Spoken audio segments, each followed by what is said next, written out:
नमस्कार साथियों, आपके अपने YouTube चैनल में एक बार फिर से आपका हार्दिक स्वागत है। और साथ ही आज हम लोग जो टॉपिक कवर करने वाले हैं उसका नाम है यूरोपीय कंपनियों का आगमन। बहुत सारे यूरोपीय कंपनियां थे जो भारत आए और अपना अपना व्यापार किया। तो उसका जो क्रम है, सबसे पहले पुर्तगाल आता है, फिर डच, अंग्रेज, डेनिश और फ्रांसीसी। पुर्तगाल का जो सबसे पहले व्यक्ति हैं जो भारत आते हैं वो उनका नाम है वास्को डी गामा। 90 दिन की समुद्री यात्रा करने के पश्चात भारत पहुंचते हैं।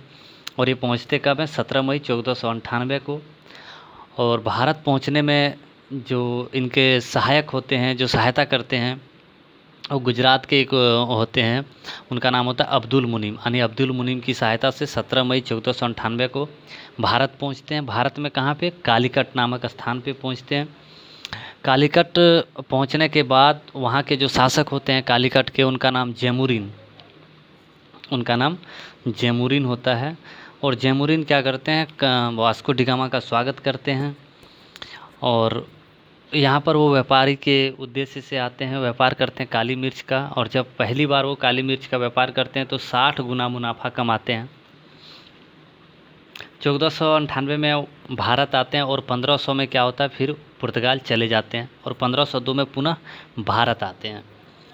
पुर्तगालियों ने जो अपना पहला व्यापारिक कोठी बनाया था वो कोचीन में बनाया था।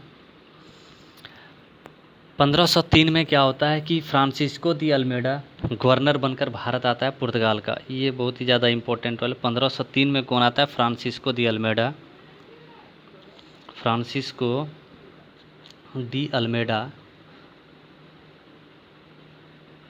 नाम का व्यक्ति भारत आता है गवर्नर बन के। और 1509 में अल्बुकर्क को भारत में गवर्नर बनाकर भेज दिया जाता है। इन्होंने क्या किया कि 1510 में क्या करते हैं? 1510 में यूसुफ आदिल शाह जो गोवा के राजा होते हैं उनसे गोवा छीन लेते हैं। भारत में पुर्तगाल शक्ति का अगर वास्तविक संस्थापक माना जाता है किसी को, तो वो अल्बुकर्क को माना जाता है। उसके बाद पुर्तगाल क्या होता है, पुर्तगाली जो लोग आते हैं यहाँ पर उनका उद्देश्य होता है व्यापार करना।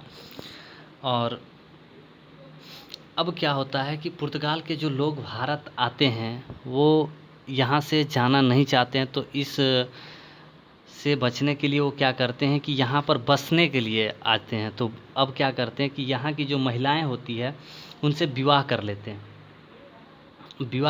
हैं और यहीं पर बसने का काम करने लगते हैं। पुर्तगाल के प्रयास से क्या होता है कि यूरोपीय देश संपर्क में आते हैं। और वहाँ से क्या क्या होता है कि आलू, तंबाकू, प्रिंटिंग प्रेस, जहाज निर्माण और बहुत तरह के जो मसाले जो होते हैं वो पुर्तगाल की देन होती है। 1539 में नीनो डी कुन्हा पुर्तगाल का गवर्नर बनाया जाता है। यहाँ से जो होता है ये पुर्तगाली की अब ख़त्म होगा और यहाँ पे आएगी ईस्ट इंडिया कंपनी आएगी। ठीक है, तो ये हम लोग अगला टॉपिक में कवर करेंगे।